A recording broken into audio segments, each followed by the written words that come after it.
Xiaomi launched the Redmi Note 9 Pro and the Redmi Note 9 Pro Max at competitive prices, but that was kind of short-lived because of the rupee-dollar price fluctuation and the GST hike. The company has now launched the Redmi Note 9, which comes in under 15,000 rupees. Yes, it's more expensive than its predecessor, but it does offer better hardware and features. So, does it still offer good value for money though? Well, we are about to find out in this review. I am Aditya Shenoy from Gadgets 360, and please subscribe to the Gadgets 360 YouTube channel and click that bell icon so that you're the first to know when we have a new video.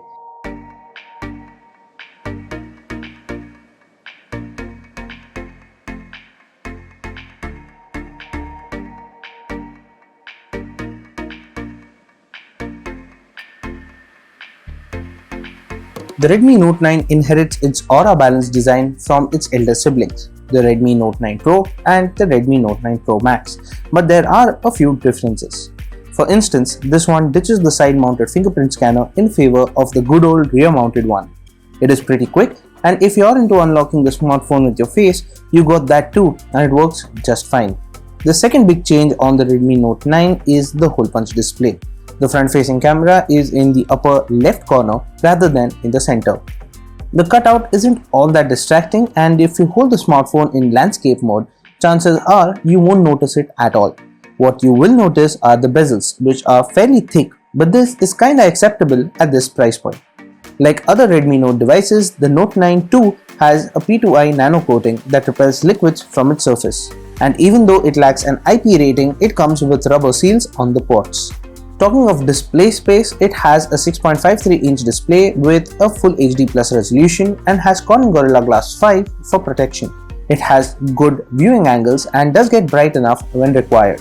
Since the Redmi Note 9 is the entry point for the Note 9 series, Xiaomi has equipped it with a MediaTek Helio G85 SoC. This particular smartphone comes in three variants: 4GB of RAM with 64GB of storage, 4GB of RAM with 128GB of storage, and the top-end variant that I have here. This offers 6GB of RAM and 128GB of storage. The MediaTek Helio G85 is a capable processor and could handle my daily tasks easily. App loading times were acceptable, and with 6GB of RAM, I could switch between different apps easily. In PUBG Mobile, the phone defaulted to the medium settings, but I could bump it up to high without too much of a drop in performance. But it did get slightly toasty after 20 minutes of use, and during this time, it lost about 10% of charge.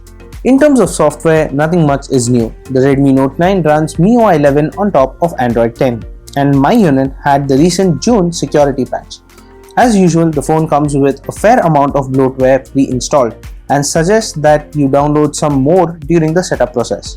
It also shows ads on the lock screen, an option that is enabled by default, but I disabled it while setting up the smartphone. I did see spammy notifications from pre-installed apps such as Mi Video and Get Apps, and this did dampen the overall user experience. I found the battery life on the Redmi Note 9 to be quite good. It could easily go beyond a day and a half before needing to be plugged in. Even if you are a heavy user, the 5020 mAh battery should last you well over a day. It managed to last for 15 hours and 45 minutes in our HD video loop test.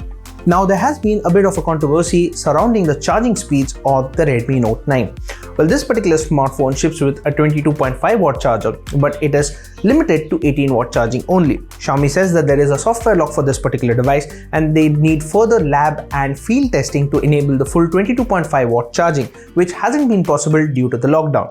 The company also says that they will be releasing a software update to unlock full charging speeds on the Redmi Note 9. For now, you can go from 0 to 60% in about an hour and 0 to 100% in a little over 2 hours.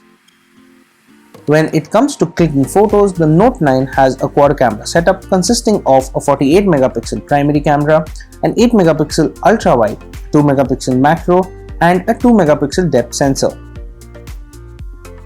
In daylight, the phone delivers good shots, and text at a distance is legible on zooming in. However, the AI tends to sharpen photos a bit too much for my liking.